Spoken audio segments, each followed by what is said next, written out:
39절, 40절 두 절입니다. 우리 짧으니까 함께 같이 봉독해 볼게요. 요한복음 5장 39절, 40절입니다.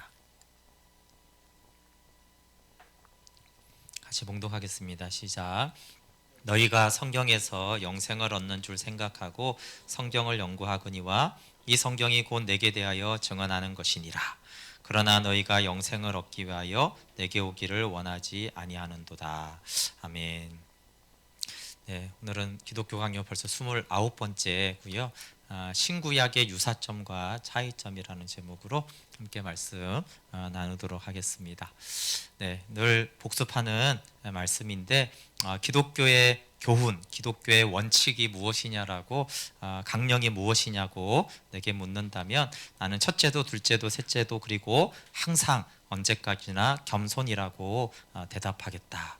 그리고 겸손이라고 할 때는 우리가 선을 행할 때 특별히 결심하고 과정이 있고 성취하는 이 모든 것에서 우리가 무엇을 했다고 주장한다면 그것은 주님의 공적을 빼앗는 것이다 라고 했습니다. 너무 매주 잊어먹어서 제가 매주 읽어드리는 거예요. 매주 잊어먹어요 우리가. 네, 하나님이 가장 기뻐하는 것, 하나님께 가장 가까이 나아가는 것, 하나님께 기쁨이 되는 것, 모든 일을 주님이 하셨다라고 하는 거예요. 그렇죠? 그러니까 오늘 여기 나오면서도 내가 기도회를 가는구나 그렇게 하는 게 아니라 주님이 또 가게 하시는구나 그렇게 할 때, 그렇죠? 찬양할 때도 하나님의 은혜로 내가 이렇게 찬양하는구나. 또 말씀을 내가 알고 마음에 새길 수 있는 것도 그렇죠. 내 이해력의 능력이 아니라 그것이 주님의 은혜고 주님이 하시는 일입니다. 그러니까 범사에 그런 생각과 마음으로 행할 때 그때 정말 하나님의 그 나라를 우리가 온전히 누리고 하나님께 영광을 돌리게 됩니다. 그리고 안식일은 그냥 시간을 지키는 것이 아니라 우리를 거룩하게 하는 여호와인 줄, 여호와를 아는 날이고 여호와 안에서 즐거워하는 날이라고 했습니다. 근데 신약에는 이제 안식일에 들어가기를 힘쓰라 히브리서 4장에서 말씀하면서 그 은혜의 보좌 앞에 나아가라고 했습니다. 네, 그리고 이제 지금 내용은 이제 신구약의 차이점과 유사점에 대한 것인데요. 주님께서 그리스도를 나타내심으로 옛날 맹세, 옛 언약이 구약이죠. 그러니까 구약을 실행하신 것이라면 구약의 목적은 항상 그리스도와 영생에 있었다고 하지 않을 수 없다. 그러니까 구약 성경을 어떻게 볼 것인가에 대한 말씀을 저희가 나누고 있어요. 근데 구약을 보면은 지상적인 복이 많은 것 같은데 정말 구약의 영생을 증거하느냐라고 했을 때 언약의 조상들이 받은 축복은 지상적인 것이 아니라 하늘 생명을 사는 것이었다라고 했어요. 그래서 아담, 아벨, 노아를 살펴봤고요. 믿는 자들의 모범이 되는 아브라함을 사람들은 부자가 되고 잘 살았다고 생각하는데 사실 아브라함의 인생을 지난주에 살펴보면 지상적 행복의 관점으로 보면 비극적인 인생의 표본이었다라고 할 수 있고, 비교적 평탄했던 이삭도 사실은 기근의 문제나 우물 문제로 막 싸우는 문제나 또 아들들이 싸워갖고 한 명의 아들을 추방해야 되는 사실 그런 일이 실제로 우리 가운데 일어나면 우리는 평탄한 삶을 살았어 보통 그렇게 말하지 않습니다. 한 가게 열어서 한 2번 말아먹고 자녀들 엄청 싸워서 한 명 이제 해외로 쫓아보내고 그러면서 평탄한 삶을 살았다고 하지 않아요. 보통 그러면 아유 참 우환이 많네. 그래서 보통 이제 우리나라에서 좀 고생하는 사람들은 한 이삭 정도의 삶을 사는 거죠. 근데 야곱은 칼빈이 극도의 불행만을 겪은 사람의 특출한 표본이다 그랬어요. 그렇죠? 네, 근데 정말 야곱의 인생을 돌아보면 얼마나 정말 극도의 불안이 많았는지 쭉 그걸 얘기하는데 칼빈이 이렇게 말했어요. 이렇게 많은 부끄러운 일을 겪으면 아무리 재난에 굴하지 않는 강직한 정신이라도 좌절될 것이다. 아무리 멘탈이 강하다고 하잖아요. 그렇죠? 멘탈이 아무리 강해도 야곱처럼 이렇게 고난이 많으면 좌절감에 빠질 수밖에 없다. 그래서 정말 이제 고난에 연속하다가 이제 요셉이 죽었다라는 가짜긴 하지만 그 얘기를 듣고 나서는 야곱이 난 죽을 때까지 이제 설포할 거야. 우울증을 선포합니다. 공식적으로 나는 이제 죽을 때까지 우울증으로 살다가 죽을 거야. 이렇게 할 정도로 사실 야곱이 멘탈이 강한 사람이지만 정말 좌절과 우울함에 빠질 수밖에 없었어요. 그러니까 이제 야곱의 모든 주장이 옳다라면 그는 땅의 일에 희망을 두지 않았다라는 결론이 나와요. 왜냐하면 야곱의 고생의 시작이 장자권을 사는데 아버지의 축복을 받는 데 있었는데, 그가 만약에 지상의 복을 원했다라면 괜히 헛된 고생 엄청 한 거죠. 근데 야곱은 지상의 것이 아니라 그 위에 있는 영원한 것에 대한 소망을 가지고 장자권을 얻었고, 그리고 그 수많은 고난을 당하면서도 그걸 후회한 적이 없어요. 그렇게 험난한 정말 우울증에 깊이 빠져서도 내가 장자권을 잘못 받았어, 그런 적이 없어요. 왜냐하면 그가 아무리 우울하고 좌절하고 비탄에 빠질지라도 그가 하나님에게 받을 그 영원한 유업만은 결코 한 번도 포기한 적이 없었다라는 걸 통해서 우리 언약의 조상들 아브라함과 이삭과 야곱이 정말 구한 것은 지상적인 복이 아니라 하늘의 상을, 하늘 생명을 사는 것이었다라는 것을 알 수 있어요. 그리고 신약의 사도들은 당연하잖아요, 그렇죠? 그러니까 언약의 조상들이나 사도들은 모두 하늘 생명을 사는 복을 구했고 그것을 누렸습니다. 족장들 다음에 이제 구약을 조금 더 살펴보려면 이제 선지자들을, 예언자들을 봐야 되는데, 물론 넓게는 아까 뭐 언약의 조상들도 다 선지자라고 볼 수 있지만 특별히 이제 다윗을 좀 보려고 하는 거예요. 왜냐하면 다윗은 이렇게 그 칼빈이 보기에 다윗은 예언자들의 아주 선배고 예언자들의 대표와 같은 사람이에요. 왜냐하면 다윗이 예언서를 쓰진 않았지만 그가 메시아에 대한 한 말이나 시편을 보면 그는 정말 예언자 중에 예언자라고 할 수가 있어요. 그리고 예언자들이 정말 풍부한 물자나 땅이 아니라 영생과 그리스도의 나라를 찬란하게 계시한 것은 너무나 많아요. 근데 이제 다윗이 지상 생활의 가치를 어느 정도로 인정했는가를 여기 살펴보면 시편 39편 12절에 나는 주와 함께 있는 나그네이며 나의 모든 조상들처럼 떠도나이다. 이 조상들은 언약의 조상들이에요. 그러면서 자기도 이 땅에서 나그네의 삶을 산다라고 말해요. 그리고 39장 5절에 보면 5절부터 쭉 보면은 진실로 각 사람은 그림자같이 다니고 헛된 일로 소란하며 재물을 쌓으나 누가 거둘지는 알지 못하나이다. 주여 이제 내가 무엇을 바라리요? 나의 소망은 주께 있나이다. 이 땅에 재물을 쌓는 사람들이 사실은 누가 거둘지도 모르고 그림자같이 다니는 것에 불과하다는 거예요. 그래서 나의 소망은 재물에 있는 것이 아니라 나의 소망은 주님께 있습니다. 이렇게 다윗은 그러니까 이 땅에 행복이 있다라고 생각하지 않았고 자기의 행복은 다른 곳에 있다라고 다윗이 여겼습니다. 그리고 현세만 만약에 주목한다면 이 땅의 지상의 복이 지상에서 잘 되는 것이 정말 모든 것이라고 주목한다라면 하나님은 의인에게는 호의를 베풀지 않는 것 같다라고 회의적으로 고백한 부분이 있어요. 네, 시편 73편을 보면 악인들은 심히 창성하고 번성하는데 경건한 자는 치욕과 빈곤과 멸시에 눌려 지낸단 말이에요. 그러니까 그 현상을 보고 73편 2절부터 보면 나는 거의 넘어질 뻔하였고 나의 걸음이 미끄러질 뻔하였으니 이는 내가 악인의 형통함을 보고 오만한 자를 질투하였음이로다. 내가 어쩌면 이를 알까 하여 생각한즉 그것이 내게 심한 고통이 되었더니.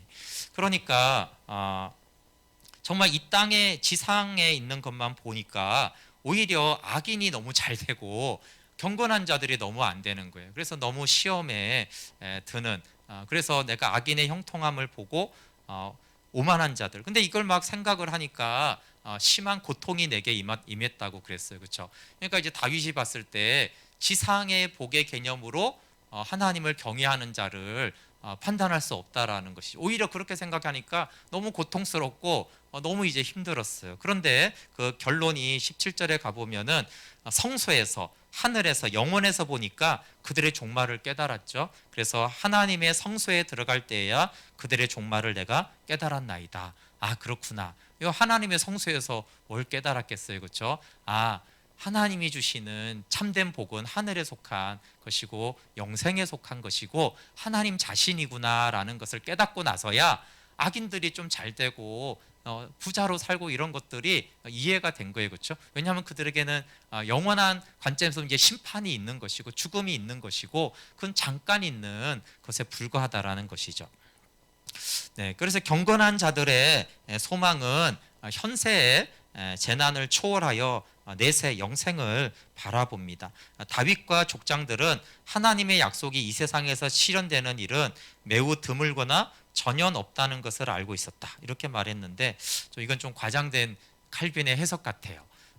그래서 이 땅에서 실현되는 것이 드물거나 심지어 이제 칼빈은 전혀 없다 이렇게 말을 해요.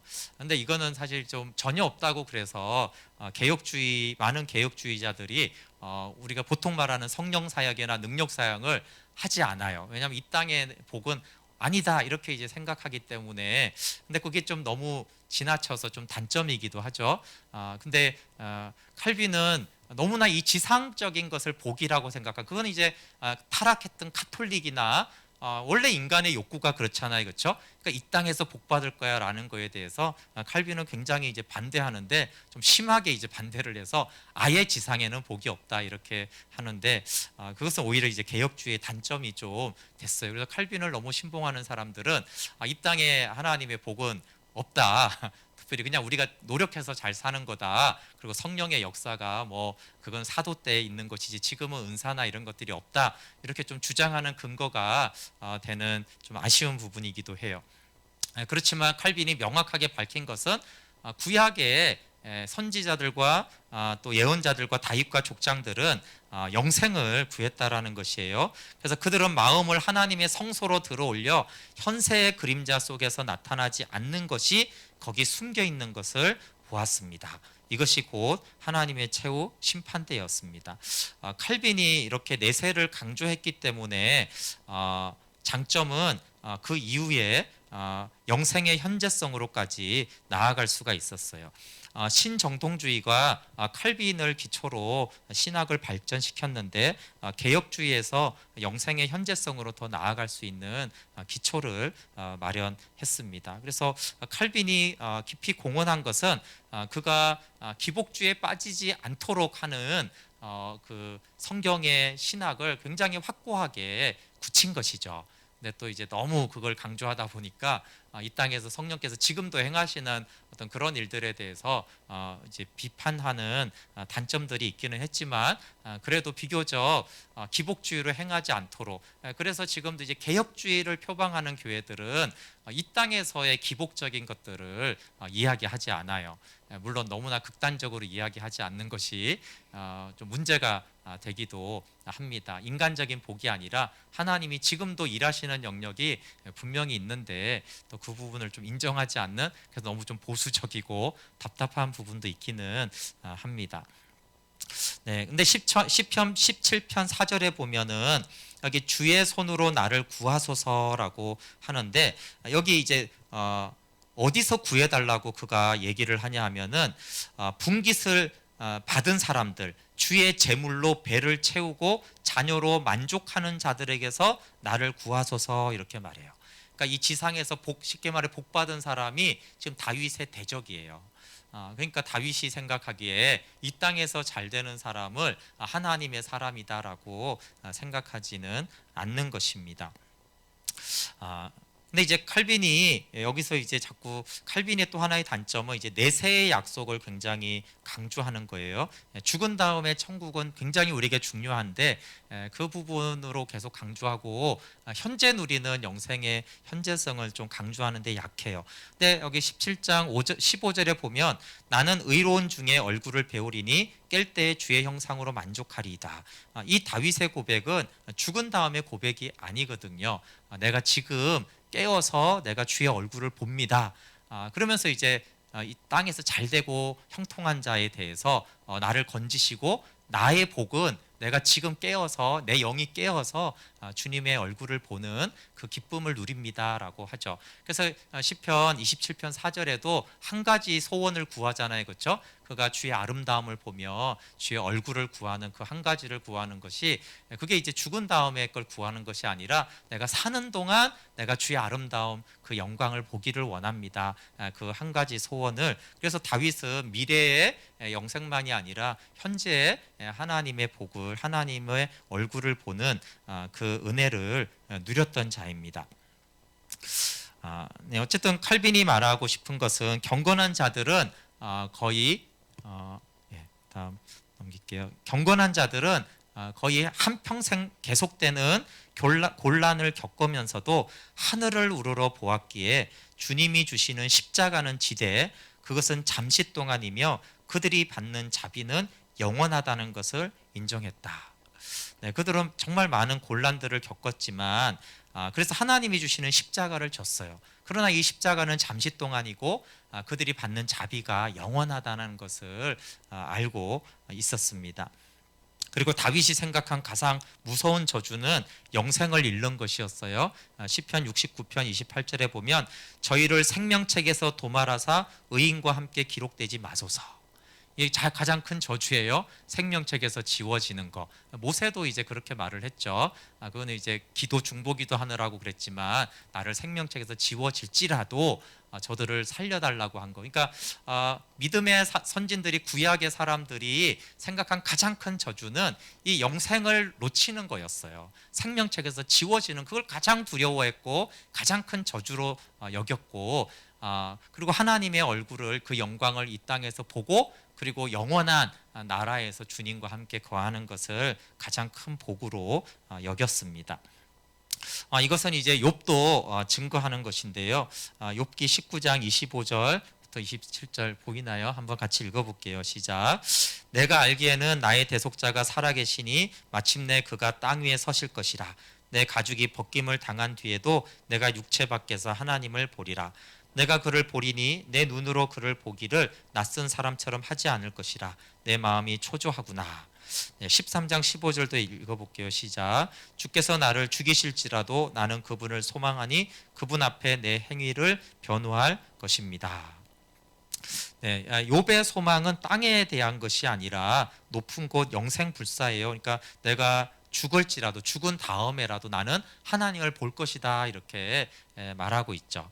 네, 얼마 전에 김병년 목사님도 욥에 대해서 말하며 그렇게 말했어요. 그렇죠? 욥기에는 한 번도 욥이 재산이나 자식이나 건강의 회복을 구한 것이 한 번도 없다. 그는 하나님을 알고 싶었고 하나님께 질문했고 하나님을 보여달라고 그가 간구하고 외쳤다. 그리고 이제 하나님을 알게 되고 인내의 본으로 성경이 제시합니다.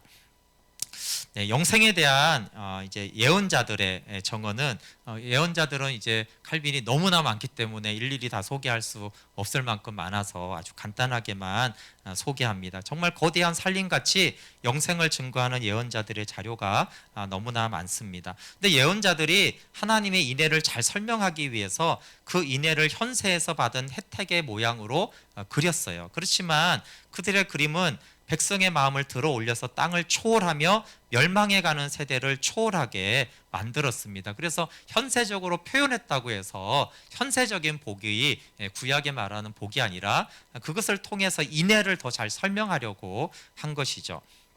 네, 그리고 뭐 여기 마른 뼈가 말씀으로 군대가 되는 것이나 시체들이 일어나 땅이 죽은 자를 내어놓는다는 말씀이나 새 하늘과 새 땅에 대한 이런 모든 풍성한 말씀들이 다 영생에 대해서 증거를 하고 있습니다. 그래서 요약과 결론을 내리면 신구약은 영생 문제에서 일치한다는 것입니다. 구약의 조상들은 그리스도를 언약의 보증으로 여겼고 미래의 행복은 그에게 있다라고 전적으로 믿었습니다. 네, 그리고 칼빈이 항상 좀 놓치는 부분인데 영생의 현재성까지 그들이 믿고 살았습니다. 베드로는 우리를 거듭나게 하신 믿음의 영을 구약의 선지자들도 받았다라고 증거하고 있어요. 사도행전 15장 8절에. 그리고 주께서 이스라엘 백성과 맺으신 구약과 옛 언약은 같은 말이에요. 그렇죠? 옛 언약이 구약, 새 언약이 신약이죠. 그래서 옛 언약과 구약은 같은 단어예요.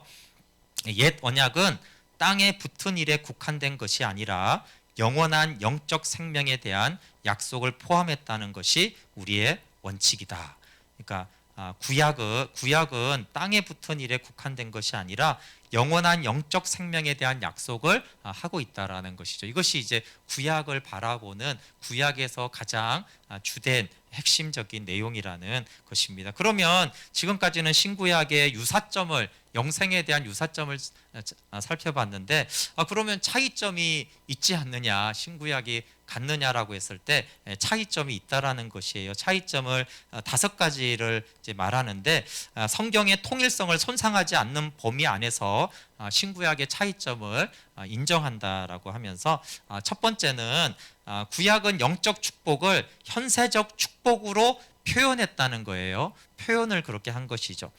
지상적인 복을 역설했지만 그것은 하늘 일을 생각하게 하려는 뜻이었습니다. 하나님은 하늘 유산에 대한 소망을 더욱 잘, 이 소망을 배양하기 위해서 땅의 혜택을 맛보게 해 주셨어요. 이스라엘은 지상적 소유를 거울로 삼아서 하늘에 준비된 미래의 상속을 바라보았어요. 이렇게 가나안 땅을 주시는 이런 이 땅에 있는 것을 거울이 되어서 참된 하나님의 유업을 그들이 더 소망하도록 했다는 것이죠. 그런데 지금은 복음이 분명하게 계시되었으므로 주님은 직접 우리의 마음을 내세로 인도하십니다. 그러니까 지금은 복음이 너무나 분명하기 때문에 그런 지상적인 것이 꼭 있어야지만 우리가 그 하늘의 소망과 하나님과 영생을 또 바라보게 하는 상태가 아니라는 거예요. 직접 우리의 마음에 하나님이 하늘 나라를 소망하게 하십니다. 그렇지만 또 하나님이 구약적인 방법을 완전히 끄는 건 아니세요, 그렇죠? 그래서 이 땅에도 지금도 하나님이 재정을 공급하시고 치유하시고 그런 지상적인 일들을 복을 지금도 주시죠. 근데 신구약이 동일합니다. 그럼 구약이 지상적인 재물이나 땅을 얻어서 하늘을 더 소망하게 했다라면 지금도 마찬가지죠. 지금도 재정이 들어오거나 기도가 응답이 되거나 내 병이 낫거나 하는 것들은 그 자체가 아니라 그것을 통해서 하나님의 나라가 얼마나 부유한가를 우리로 하여금 더 소망하고 그 영생을 더 바라고 누리게 하도록 하기 위해서 지금도 종종 우리에게 지상의 복들을 허락해 주십니다. 지상적 약속은 또 구약교의 유년기에 해당했고 진정한 유업을 소망하기 위함입니다. 갈라디아서 4장에 보면은 이제 그 구약의 이스라엘 백성들을 이제 어린이의 비유를 하거든요. 그러니까 이제 구약 교회는 아직 유년기에 해당하고 청년과 성인이 아니었기 때문에 하나님께서 지상적인 복을 가지고 하늘의 복을 상상하게 했다라는 거. 이거는 우리가 쉽게 이해할 수 있죠. 왜냐하면 우리가 어린아이들에게는 주로 물질과 선물로 표현하지 않으면은 부모의 사랑을 표현할 길이 별로 없어요. 내가 너를 아무리 사랑한다 이렇게 하고 학비를 엄청나게 대주고 그 양육비를 엄청나게 쓰고 노동을 엄청나게 하는데도 그런 걸로는 애들이 엄마 아빠가 나를 사랑하는지 모르잖아요, 그렇죠? 근데 막상 좋아하는 선물 하나 그거 몇천 원짜리 사다 주면 엄마 아빠가 나를 엄청 사랑하는구나. 유년기는 어떤 보이는 것으로 표현을 해줘야만 되는 거예요. 근데 이건 사실 신약에도 여전히 적용이 되는데, 그러니까 신약에도 신약적으로 아직 영적으로 어리면 어떻게 해요? 하나님이 지금도 그렇죠? 지상적인 어떤 현상들로 우리에게 믿음을 격려해 주시죠. 그래서 영원한 것을 알게 하세요. 그런데 어쨌든 신구약에서든 하나님의 목적은 어리니까 그것을 이해하게 해주려고 지상의 복이나 보이고 만져지고 이렇게 감각되는 것으로 복을 주신 것이지, 이제 성숙해 가면 또 그것이 바라는 것은 영원한 것을 바라게 했다는 거예요. 그래서 영적 축복을 지상적으로 표현한 구약이지만 하나님은 그들이 오해하지 않도록 더 높은 약속을 주셔서 가나안 땅이 하나님의 최고의 은혜가 아님을 알려주셨어요. 가나안 땅은 유년기니까 증표로 준 것이고 진짜가 무엇인지를, 예를 들어서 아브라함에게는 내가 가나안 땅을 주겠다라고 약속하신 다음에요, 나는 너의 보호자요 너의 상급이다 이렇게 말했어요. 그러니까 가나안 땅을 약속하시면서 내가 너의 상급이다 이런 표현을 하면서 가나안 땅이 전부가 아니라는 것을 분명히 하셨죠. 다윗 같은 경우는 그런 표현이 너무나 많습니다. 하나님은 나의 영원한 분깃이시라, 여호와는 나의 유업과 분깃이시니 또 주는 나의 분깃이시라. 그리고 이제 가나안 땅을 분배할 때도 여호수아를 보면은 레위인들에게는 하나님을 분깃으로 주잖아요, 그렇죠? 그러니까 계속 구약에서 지상적으로 표현하면서도 하나님은 오해하지 않도록 궁극적인 분깃, 궁극적인 유업, 궁극적인 복은 하나님 자신이다, 하나님과 함께하는 것이다라는 영생의 복을 계속 강조해 주었어요. 다윗은 이 세상과 모든 현세적 혜택을 초월한 소망이 있음을 분명하게 했고요. 그래서 구약에서 하나님은 미래의 영원한 행복의 은총은 지상적인 혜택으로, 또 영적 죽음의 중대성은 신체적 형벌로 표시하며 상징하고자 했습니다. 두 번째 이제 신구약의 차이가 있는데, 그것은 구약에는 형상과 의식으로 진상을 전하며 그리스도를 예표했다는 거예요.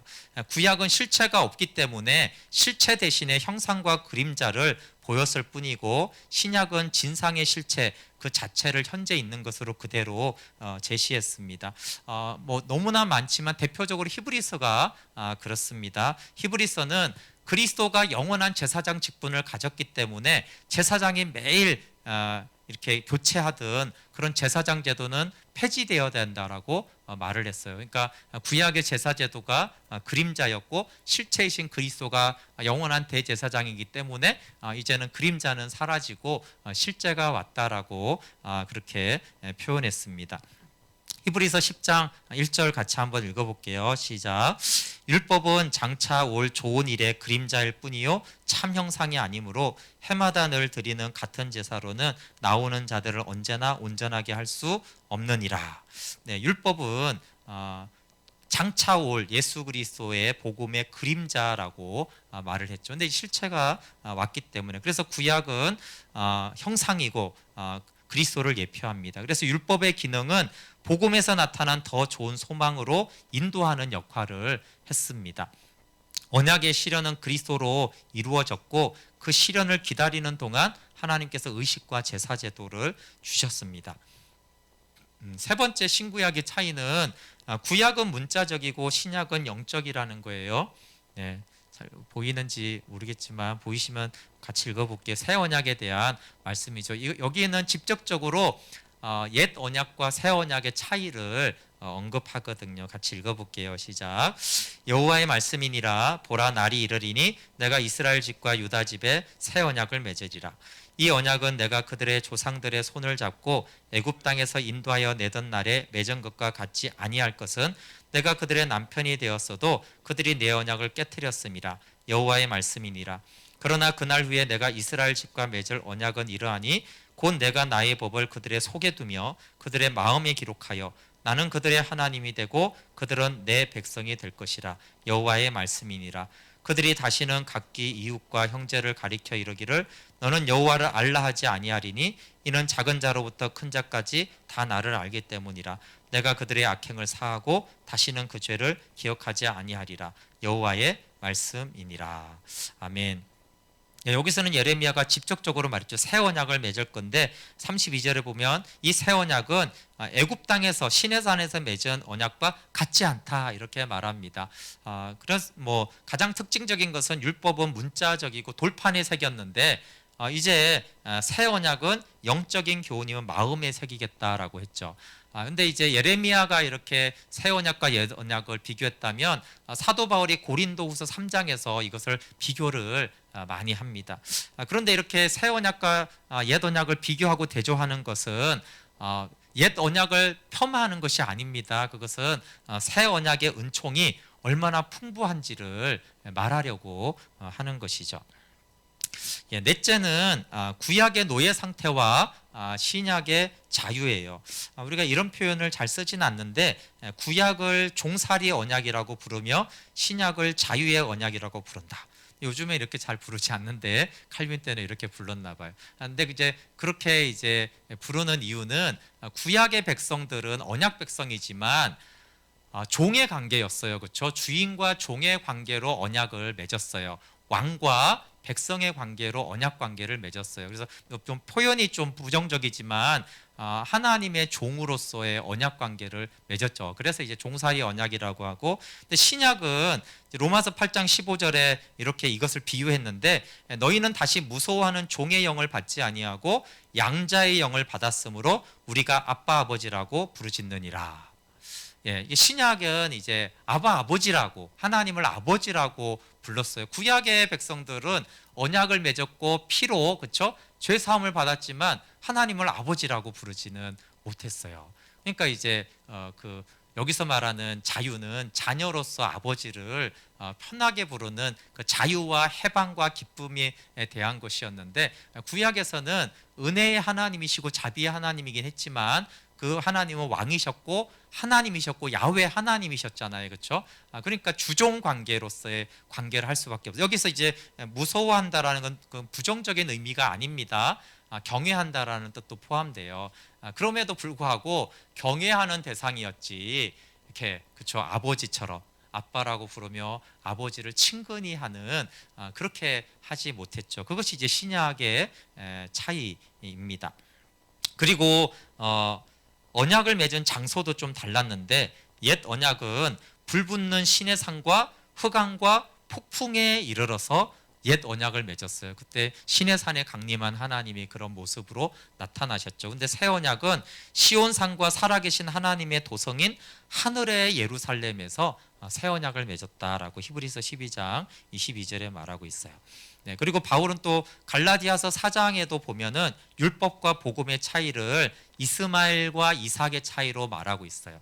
구약의 어떤 은혜를 이스마엘로 비유했다라면 신약의 하나님의 자녀들을 이삭으로 비유하면서 이삭은 자유하는 여자의 자녀다라고 하면서 이렇게 신구약의 차이를 말하고 있죠. 다섯 번째 차이점은 간단한데, 구약은 한 민족에, 신약은 모든 민족에 관계한다는 것이 거예요. 물론 구약에 이미 하나님은 모든 이방과 모든 민족의 하나님이라는 것이 분명히 밝혀졌어요, 예언자들을 통해서. 그럼에도 불구하고 하나님은 이스라엘과만 관계를 직접적으로 맺으셨어요. 그러면 모든 나라, 모든 민족의 하나님으로 관계를 맺는 것은 어느 시점에 되었냐면, 빌립보서 2장 9절 10절에 나오는 그리스도께서 부활하사 모든 이름 위에 뛰어난 이름을 받으심으로 성취되었다라는 것이에요. 그래서 예수님이 부활하셔서 모든 이름 위에 뛰어난, 모든 이름이니까 온 민족 위에 뛰어난 이제 만유의 주가 되셨잖아요, 공식적으로. 그렇죠? 그런데 그 전까지는 하나님은 당연히 모든 창조주 하나님이시지만 이스라엘과만 관계를 실제적으로 맺었어요. 그래서 예수님이 공생의 기간에도 전도하러 보낼 때는 이스라엘에게만 가라고 그랬어요. 아직은, 그때까지는 이스라엘과만 관계하는 하나님이었기 때문에 그래요. 근데 모든 족속이 복을 얻으리라는 말씀은 예수님의 부활로 인하여서 이제 신약의 복음은 이제 하나님은 모든 민족과 관계하고 구원하는 하나님이십니다. 그러면 이렇게 이제 차이점을 얘기했잖아요. 그 차이점을 얘기하면 그봐, 신구약이 다르잖아. 그러면서 신구약은 일관성이 없다, 다르다, 이렇게 이제 하는 것에 대해서 이제 칼빈이 정리를 하는 것인데, 이제 신구약의 유사점과 차이점을 봤는데요. 차이점에 대해서 처리 방법이 다르다고 하나님의 공의와 일관성을 의심할 수 없다라는 거예요. 일관성이 있다라는 것이죠.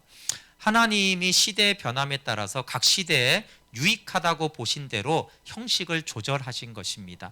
그런데 그렇게 형식을 조절했다고 해서 하나님이 변하신다고 볼 수가 없다라는 것이에요. 그러면서 여러 예를 드는데, 예를 들어서 농부가 가족에게 여름에 시키는 일과 겨울에 시키는 일이 다르다는 거예요. 그렇다고 해서 농부가 계절에 따라서 시키는 일이 다르다고 그 농부는 변덕스러운 농부인가? 아니라는 거예요. 그 농부는 하나의 일관된 것을 위해서 여름에는 이 일을, 겨울에는 이 일을, 봄에는 이 일을 시키고 있는 거예요. 또 아버지가 자녀를 양육하고 가르칠 때 일관되게 가르치는 아버지가 정상적으로는 영아기와 유년기와 청년기에 가르치고 대하는 태도가 다 다르다는 것이에요. 그러면 그 아버지는 일관성이 없는, 그렇지 않다라는 거예요. 그 아이의 시기에 따라서 다 다르게 가르치고 양육하는 것은 지극히 정상적이고 일관된 것이라는 거죠. 그래서 바울이 갈라디아 4장에 유대인들 어린이들의 신약에 믿는 그리스도인들을 청년에 비교합니다. 그래서 하나님이 외면적인 형식과 방법을 바꾸었다고 하나님 자신이 변한 것이 아니고 신구약이 다르게 하나님이 백성들을 대하는 것이 아니다라는 것입니다. 네, 그래서 여기 이번에 아직 오시지 않은 그리스도를 나타내며 그가 오시리라고 선포하는 데 필요했던 표징과 그가 계시된 지금 그를 나타내는 표징이 다르다는 것은 당연하다는 거예요. 그러니까 그리스도가 오시기 전에 그리스도를 나타내고 오실 것이라고 사용되는 표징과 이미 오신 다음에 오신 그분을 나타내는 표징이 다른 것은 너무나 당연한 것이라는 거예요. 그러니까 신구약이 다른 것은 너무나 다른 것이고, 근데 그 신구약이 동일한 하나님의 복음을 나타내기 위한 그리스도와 영생을 증거하기 위해서 오시기 전과 후를 다른 표징을 사용한 것은 너무나 당연하다는 것이죠. 네, 그래서 칼빈이 이제 말하고 싶은 것은 이 차이점과 일관성 중에서 칼빈은 유사성을 더 강조하는 거예요. 신구약의 차이가 분명히 있음에도 불구하고 신구약은 동일하게 그리스도와 영생을 증거한다라는 것이에요. 그래서 주께서 그리스도를 나타내심으로 구약을 실현했다라면, 구약이 말한 것을 다 예수님이 오셔서 이루었다라면, 그러면 구약의 목적이 항상 그리스도와 영생이었다는 거예요. 구약의 목적이 그리스도와 영생이기 때문에 주님이 오셔서 그리스도를 나타내시고 영생을 얻게 하신 거라는 거죠. 그러니까 구약과 신약은 일관된다라는 것입니다. 그래서 이제 그 앞에서 언약의 조상들이 받은 축복은 지상적이지 않고 영원한 영생에 대한 것이었다라고 했어요. 그리고 신구약의 차이에도 불구하고 신구약은 항상 그리스도와 영생을 증거합니다. 그래서 오늘 제가 본문을 요한복음 5장 39절로 선택을 했는데요. 예수님이 친히 하신 말씀이죠. 여기서 신약 성경에 나오는 성경은 모두 구약 성경이에요. 신약 성경이 그때까지 만들어지지 않았으니까 너희가 구약 성경에서 영생을 얻는 줄 생각하고 성경을 연구하거니와 이 성경이 곧 내게 대하여 증언하는 것이니라. 영생에 대해서 증거하는 게 맞고 나에 대해서 증언한다고. 그러니까 예수님이 친히 구약 성경은 영생과 그리스도인 나를 증거하는 것이다 라고 직접 구약을 그렇게 해석해 주셨어요. 네, 그러니까 우리가 성경을 보는 관점, 신약만이 아니라 구약도 어떻게 봐야 돼요? 그리스도 중심으로 봐야 되고 십자가 복음을 중심으로, 그리고 영생을 증거하는 생명의 관점으로 구약 성경을 봐야지 성경을 바르게 이해한다라는 것이죠. 그래서 구약을 볼 때는 구약에는 이 땅에 있는 복을 받았어. 그러니까 이제 우리도 이 땅의 복을 받아야 돼. 이런 식으로 구약을 이제 읽으면 안 된다라는 것이에요.